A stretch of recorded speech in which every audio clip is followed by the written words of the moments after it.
It starts like any other morning until a white officer violently yanks a black woman's hair at the courthouse, treating her like she doesn't belong. But here's what he doesn't know. She's not a defendant, not a clerk. She's the presiding judge. And in just 3 minutes, she's going to walk into that courtroom, put on her robe, and expose not only him, but the entire system that's protected men like him for years. This isn't just about one act of racism, it's about years of silence, power, unchecked, and a woman who finally says, enough. What follows is a powerful reckoning, a courtroom twist, and a truth that can't be buried.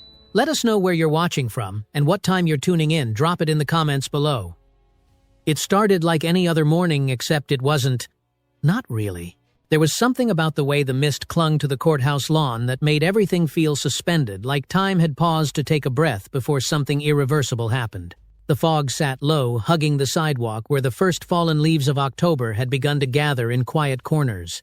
Althea Brooks stepped out of her parked sedan, without a sound, closing the door softly as if out of respect for the stillness around her. Her gray wool suit hugged her tall frame, crisp and clean like the woman herself, and the soft shine of her leather shoes caught the edge of the morning light as she climbed the stone steps one by one. She didn't carry power like a sword. She wore it like breath, subtle, constant, undeniable. Her natural hair coiled and full-framed her face with a quiet pride, as though every strand remembered where she came from. In her right hand she held a slim brown briefcase. In her left, nothing at all, no phone, no coffee, no signal to the world that she needed distraction.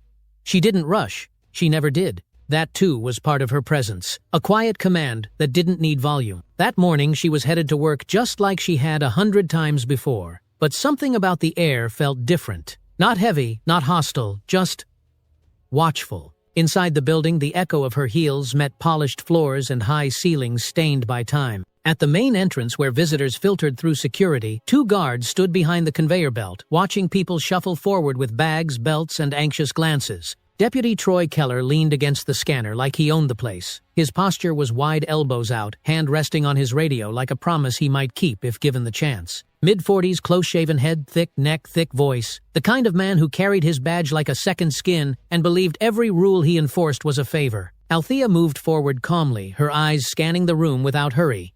Keller saw her before she saw him. She noticed the shift in his stance first, the way he straightened just slightly, then tilted his chin in that half-challenging, half-dismissive way. She had seen that posture before, not just in men like him, but in the institutions that built them. He raised a hand abruptly, palm facing her chest. "Ma'am," he said, dragging the word out like it tasted sour. "I need you to step out of line." She blinked once, the expression in her eyes unreadable but unwavering. "Is there an issue?" she asked, her voice low, firm even. Keller stepped forward, just close enough for her to smell the sour coffee on his breath. His eyes narrowed, skimming from her hair to her heels. "No visible ID. Can't let you through like that," he muttered, loud enough for others in the line to hear but soft enough to deny intent. Althea reached slowly into her jacket and pulled out a federal badge, holding it with 2 fingers, clear and deliberate. "This should suffice," she said, extending it toward him without flinching. Keller didn't even glance at it. He took it, shoved it into his pocket, and looked past her shoulder like she no longer existed. Something in her jaw tensed, but only for a second.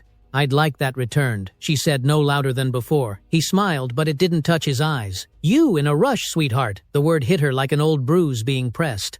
Behind him, a young female officer, rookie by the look of her, watched with a kind of nervous stillness, like she knew something wasn't right, but hadn't learned what to do with that knowledge yet. "I need to get to the 4th floor, Althea said. "Courtroom 12. Keller took a step closer. His presence wasn't loud, but it was invasive, the kind that presses against your ribs even when no one's touching you. "Then you'll follow my procedure," he snapped. "Random check. Standard protocol. Come with me." She didn't move. Not out of fear, but because she was thinking, measuring, weighing the consequences of compliance against the power of witnessing. Then she stepped forward, not because she agreed, but because she needed to see what he'd do next. He gripped her upper arm, not hard enough to bruise, but hard enough to insult. The hallway he led her down was colder than the rest of the building, fluorescent lights humming like flies trapped in glass. They entered a side room, small, windowless, painted in the kind of beige that makes a place feel like it doesn't want to be remembered. There was a metal chair in the center, a desk in the corner, nothing else. Althea stopped at the threshold. "This is unnecessary," she said. "You have no legal cause." Keller didn't reply. He motioned toward the chair. "Sit." His tone was sharp now, performance grade. He wanted an audience, even if it was just the rookie officer still frozen by the door. When Althea didn't move, he stepped behind her and reached. And then with one swift, calculated motion, he yanked her hair back. Her head snapped, breath caught, but she didn't scream. Her eyes burned, but not from pain, from fury held in place by every year she'd had to practice this restraint. She stumbled but didn't fall. "Get your hands off me," she said through clenched teeth. He let go, chuckling under his breath. "You people get so sensitive about everything." The room held a silence so thick it felt alive. The rookie officer looked away. Keller adjusted his belt like nothing had happened. "You're free to go," he said, tossing her badge onto the table like it was a receipt. "4th floor's that way." Althea didn't reply. She walked over, picked up her badge, brushed a strand of hair from her face and turned. Her shoulders were still square, her gait still deliberate. But something in the air had shifted. She was no longer walking into a courtroom. She was walking into a reckoning. The moment she stepped back into the main hallway, the noise of the courthouse returned like a slow tidal wave, heels tapping over polished floors, printers whirring behind glass doors, voices rising and fading like the churn of a well-oiled machine that didn't pause for indignity. No one looked twice at her as she walked past. No one noticed the tremor in her hands or the way she touched her scalp for just a moment, checking for strands that no longer sat the way they had an hour ago. The air smelled like old paper and freshly brewed coffee, but none of it felt familiar anymore. It was the same building, but not the same day, and certainly not the same Althea. She moved through the crowd like a ghost. No one could see elevators opening, legal aides laughing in corners, secretaries walking briskly with clipboards, but no one stopped her. No one saw what had been done. That was the part that stayed with her, the casual invisibility. If someone had yelled, if someone had intervened, if even one person had said, "Hey, are you okay?" the day might have tilted differently. But no, silence was the true badge in this place. It hung heavier than any uniform, and it weighed most on those who had learned to wear it just to survive. Inside the elevator, she stood facing the doors, jaw-set fingers curled tight around the leather handle of her case. Her reflection in the mirrored panel stared back, composed but different. One coil of hair was still out of place where Keller had yanked it, and she didn't tuck it behind her ear. She left it, let it sit there wild and unresolved.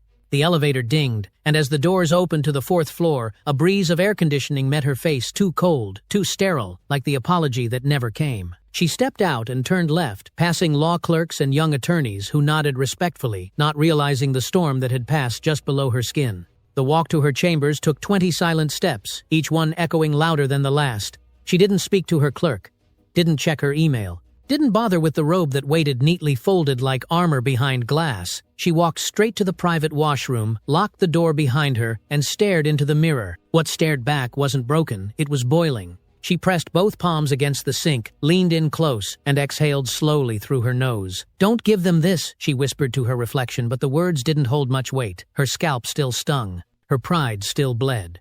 And behind all that, deeper than anger, something colder, sat waiting calculation. Because now, she had a choice. She could go through the motions, run court, as scheduled, act like nothing had happened, like every woman before her who had been insulted and told to be professional. Or she could do something else, something that made them remember her not as the woman who was humiliated, but as the judge who remembered every face that laughed while it happened. She left the washroom without adjusting her hair. She didn't need to. Let them see it. Let them try to make sense of it when she walked into the courtroom as if the morning never occurred. Let their own silence reflect back at them. In the hallway, her assistant, a young man in a blue tie, looked up nervously. "Judge Brooks, they're prepping courtroom 12. Press is already seated. Full docket this morning." She nodded once. "Don't change anything," she said. "Let them wait. I'll enter from the main floor, not chambers." He blinked. "You sure?" She looked him in the eye. "Absolutely." As she moved down the corridor, every fluorescent bulb seemed to buzz a little louder. Every footstep felt sharper against marble tile. The courthouse wasn't hostile, it was indifferent. That was worse. It wasn't that they wanted her gone. It was that they didn't care what happened to her at all. But that was about to change. She passed a group of law interns standing near the stairwell. One of them, a young black woman with nervous hands and pressed slacks, who gave her a timid smile. Althea met her gaze, didn't smile back, but nodded slow, deliberate. The kind of nod that says, "Yes, I see you, I've been you, and you will be me someday if we make it through this." As she turned the corner toward courtroom 12, the muffled sound of voices seeped through the heavy oak doors, attorneys murmuring, reporters whispering, the faint clicks of camera lenses being focused. None of them knew what had just happened. None of them had felt the weight of a white man's fist buried in their hair like an accusation. But they were about to learn what justice looked like when it walked in carrying its wounds like weapons. She paused, one hand on the brass handle, and let herself feel the fire one last time before the door opened. Not to burn, but to remember. Because when the truth finally rises, it doesn't shout. It walks in quietly and commands the room. Courtroom 12 wasn't just full, it was humming. The kind of hum you only hear when too many people try to whisper at once, when tension floats in the air like static before a storm breaks. Journalists lined the back rows with notebooks, half open, and phones recording quietly in their laps, while attorneys adjusted their ties and straightened their jackets, unsure what exactly they were bracing for. The central aisle was clear, lit from above by a narrow skylight that poured pale morning light onto the polished floor like a spotlight meant for someone who hadn't arrived yet. No one looked toward the double doors. Everyone assumed Judge Althea Brooks would appear from the private chambers like she always did. Calm, formal, protected by tradition and protocol. Everyone was wrong. The moment the doors creaked open from the main floor, the room shifted. It wasn't loud. It wasn't theatrical. But the sound of her heels, those same soft leather heels clicking against the stone, drew every head around like a compass pulled by magnetic truth. She walked alone, without a clerk, without a robe, without even a glance to the crowd, and yet no one could look away. The bruised strand of hair on her temple was still there, defiant, unresolved, and somehow more powerful than any gavel. No one said a word. The silence was absolute. Even the lawyers stopped flipping pages. Even the camera lenses paused, holding their breath between shutter clicks. She passed the defense table without slowing, passed the prosecution with equal disregard, and when she reached the steps of the bench, she stopped not to take it, not yet, but to look up. Her eyes scanned the gallery like a lens. She didn't seek approval, didn't demand sympathy. She simply looked, and in that look, every person in that courtroom saw something they hadn't been prepared to witness: a black woman standing, not in defiance, but in absolute, unflinching ownership. Behind the bench, folded neatly over the arm of her chair, her black robe waited. She reached for it slowly with the kind of grace that turns cloth into symbol. One arm, then the other. The fabric slid over her shoulders like armor returning to its rightful frame. She didn't ask for help. She didn't wait for the bailiff. And when she turned to face the court, fully robed, fully herself, the room felt smaller, like the truth had just walked in and dared everyone to blink. The same bailiff from earlier, Deputy Troy Keller, stood frozen near the side entrance, his posture stiff and his face slowly draining of color. He didn't speak. He didn't move.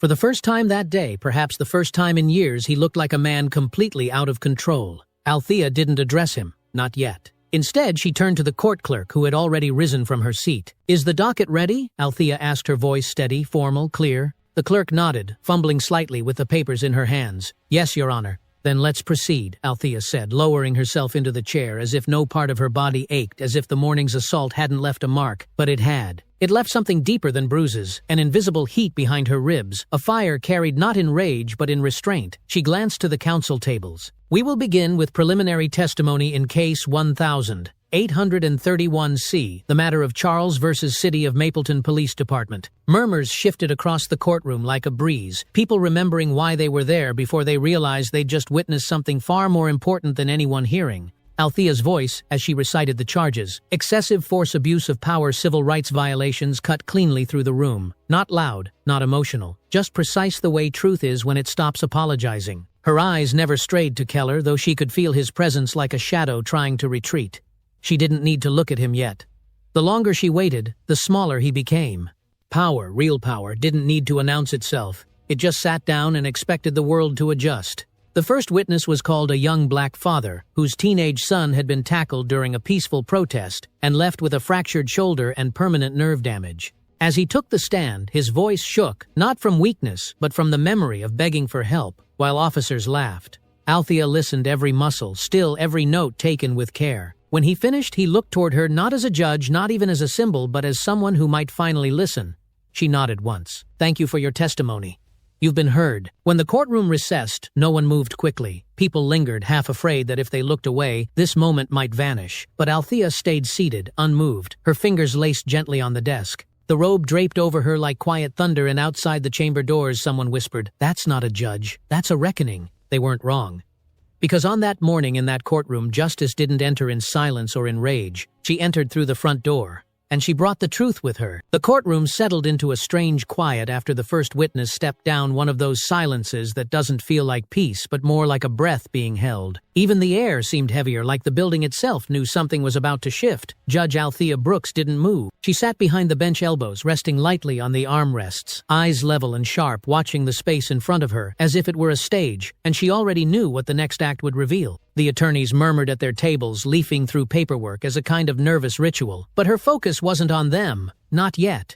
It was on the shadow near the back of the room, the one trying to make itself smaller by the second. Deputy Troy Keller hadn't spoken a word since court began. He remained near the exit jaw, clenched arms crossed too tightly over his chest.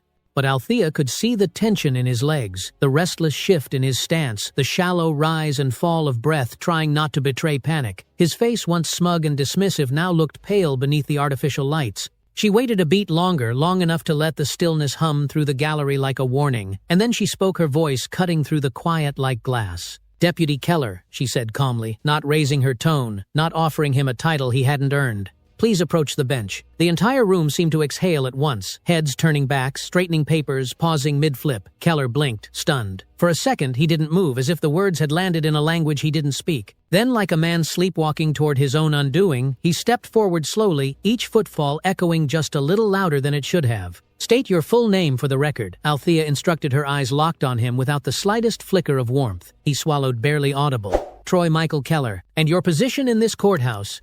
"Deputy Bailiff, ma'am, Your Honor." 14 years. His voice cracked mid-sentence. She leaned forward slightly, not to intimidate but to look him squarely in the eye. "In those 14 years, how many women have you escorted into that side room for random checks?" Keller blinked again. I don't have that number, Your Honor." "I do," she replied. 9 official complaints, all filed by women of color, all dismissed." He opened his mouth, then closed it again, searching for an answer that wouldn't exist. Her voice didn't rise, but the precision in it carried like a bell through the room. "You didn't ask my name. You didn't look at my credentials.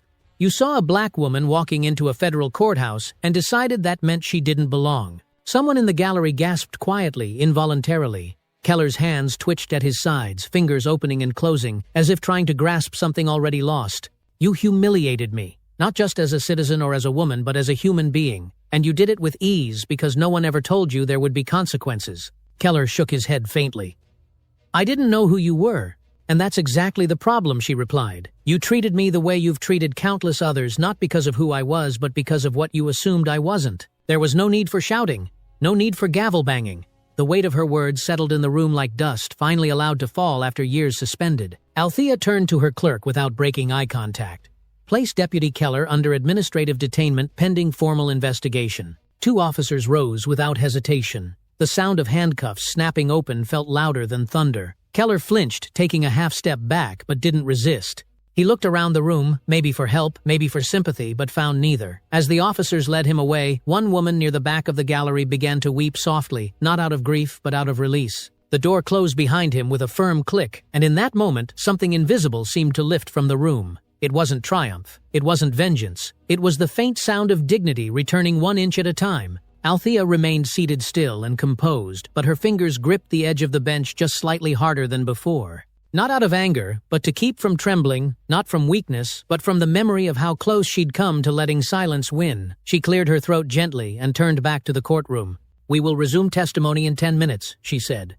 "Recess is granted." As people stood, they didn't rush for the exits. Instead, they moved slowly, glancing back toward the bench, as if they didn't want to leave whatever had just happened behind. One by one, quiet nods met her gaze. An old man with a cane, a law student in a wrinkled suit, a young mother holding a toddler on her lap. They didn't speak, but their eyes said what words could not. "Thank you. We've been waiting a long time for someone like you to show up." And in that small, flickering moment, amid the cold lights and worn pews of a courthouse that had forgotten how to see Althea Brooks, remembered exactly why she had ever chosen to sit in that chair. Not for authority, not for recognition, but because sometimes the only way to rebuild justice is to begin with the truth spoken plainly, calmly, and without apology. By the time Althea returned to her chambers that afternoon, the light had changed. The sun, once bright and clinical through the upper windows, had shifted to a warmer, more slanted glow that cast long shadows across the bookshelves and floor. The courthouse had quieted some, but not entirely. She could still hear the muted shuffle of shoes outside her door, the occasional tap of a keyboard from the clerk's desk nearby, and the low hum of the air conditioner cycling on and off with a breath-like rhythm.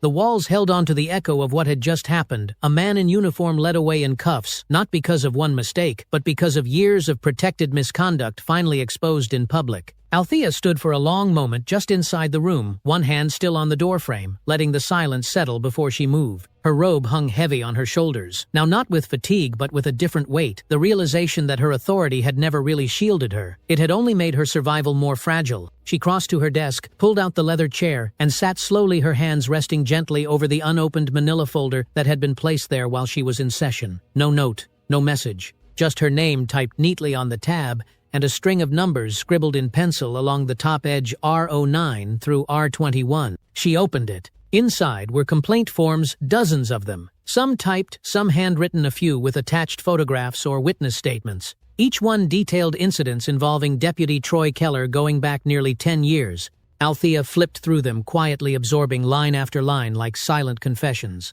Women, black women, Latina women, younger women described being searched, unnecessarily verbally harassed, pulled aside for security, and left feeling afraid, violated, small. A pattern, clear as daylight. Each report had been signed off as resolved by courthouse administration, including her former mentor, Judge Gregory Wexler. Her breath caught when she saw his signature, neat, confident, the same she remembered from the bottom of her clerkship recommendation letter 15 years earlier. The man who once told her she had the discipline for high court and the face for press had also without hesitation buried complaint after complaint, all to preserve the illusion of order. One memo stood out more than the others, a direct communication between Wexler and courthouse security. It read, "Keller's assertiveness is unpleasant but effective, especially with difficult types. Let's not escalate unless media gets involved." She read it twice, then closed the folder gently and laid both hands on top. The room was still. But inside her chest, something had cracked. There was a soft knock. Her clerk stepped in, voice cautious. "Judge Brooks, there's a request from the Office of Inspector General. They're asking for any documentation on past internal complaints tied to Keller. Should I forward this folder?" Althea looked up. "Yes. And tell them to request a full audit of courthouse complaint handling over the last 2 decades. Her clerk hesitated. She finished the sentence for her. "Including every judge who signed those dismissals. No exclusions. Start with Wexler. Then work your way down." He nodded, lips pressed into a thin line, then stepped out. The door clicked shut again, sealing the room once more in its peculiar quiet. Althea took off her robe, and laid it carefully across the back of her chair. It looked different now, less like protection, and more like a flag. She walked to the window and stared out at the side courtyard, where golden leaves swirled in small circles near the bench, where she used to eat lunch as a clerk, back when she still believed that hard work alone could beat everything else. A buzz broke her thought. Her phone lit up with a new message. "Justice Committee requests urgent call today's detainment. Senate may initiate inquiry." She didn't reply.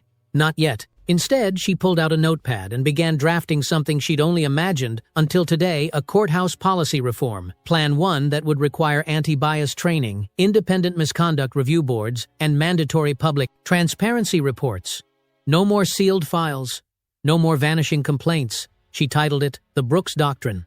Not because she wanted her name on it, but because the system needed a name to answer for what it had allowed. Outside, the sky was turning copper. Long shadows stretched across the courthouse steps, where a few people now gathered, not protesters, not reporters, just citizens. Some stood alone. Others held signs that said, "Accountability now," or "Protect Black Women." A teenage girl in a denim jacket sat on the stone railing, watching the windows above. When she caught sight of Althea's silhouette, she didn't wave. She just nodded, small but firm, like she was saying, "I see you. I get it. I'm learning from this." And in that simple gesture, Althea felt something shift. Not the burden, not the past, but the balance of what came next. Because the robe was no longer just hers to wear. It was a statement, a warning, a promise.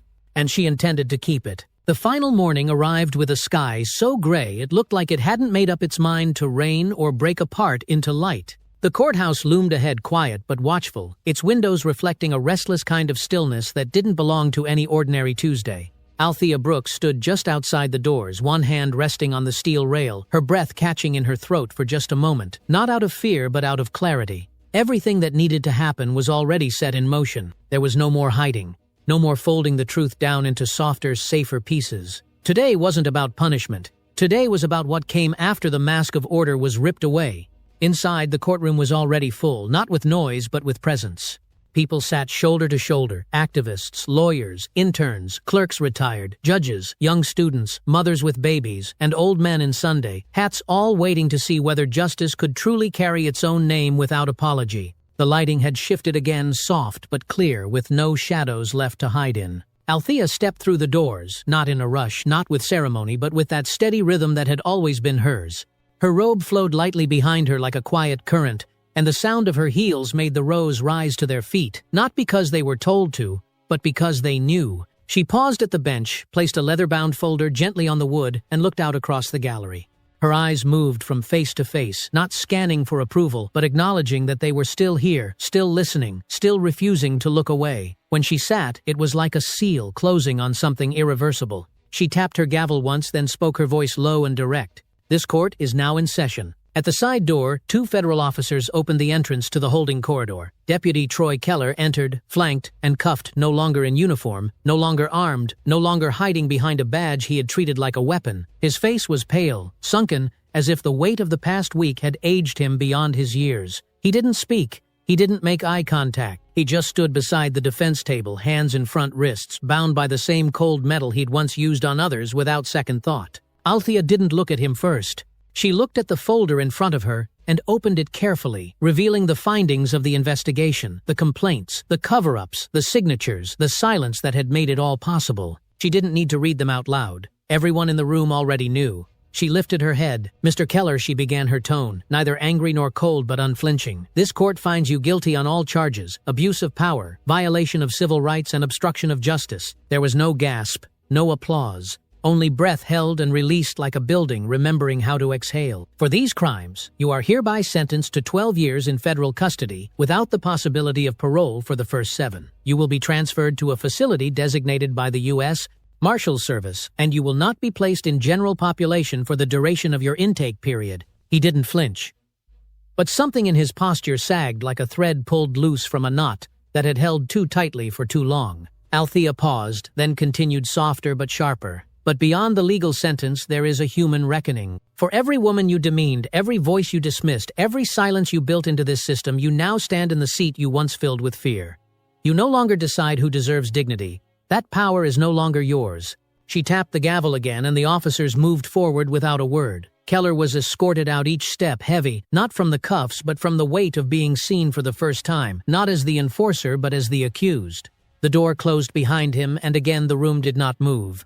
It simply held the moment like a fragile truth too long unspoken. Then Althea turned to the gallery. "Let the record reflect," she said, "that this court does not serve order at the expense of truth. It does not protect tradition when tradition becomes a shield for cruelty. What happened in this courtroom is not an exception. It is an unveiling." She opened a second folder, lifted a document, and held it in the air. "This is the Monroe Doctrine," she said. "Effective immediately, every courthouse staff member in this district will be subject to mandatory anti-bias training, quarterly misconduct audits, and a zero-tolerance policy for discriminatory behavior." A stir moved through the seats like wind through tall grass. Not outrage, not disbelief, but recognition, like the first time someone dares to say the thing you've been whispering in the dark for years. "This isn't about revenge," she continued, her voice quieter now. "It's about responsibility, about rebuilding something that never should have been broken. If justice is real, it cannot be blind to harm or deaf to history." She paused, looking down at her robe, her hands resting atop it like bookends to everything this job had ever meant.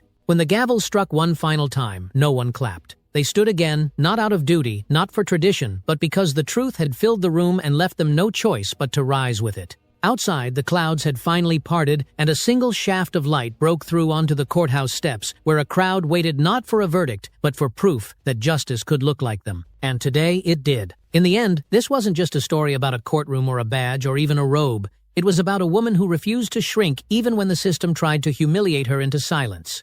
Judge Althea Brooks didn't raise her voice. She raised the standard. She reminded us that dignity is not something granted by uniforms or titles, but something we carry quietly until the moment the world is forced to see it. For many watching, especially those who've lived long enough to know what it feels like to be overlooked, dismissed, or told to wait your turn, this story speaks directly to you. It's a reminder that accountability is not too much to ask, that silence is not neutrality, and that justice, real justice, is not about revenge but about truth spoken out loud even when it shakes the walls. If this story moved you, if it reminded you of why we must keep standing tall even when we're tired, please take a moment to like, share, and subscribe. Not just for the algorithm, but so more people can hear stories that matter, that challenge us, and that give voice to those who've been quiet for too long. Because sometimes the most powerful gavel is the one we carry in our hearts.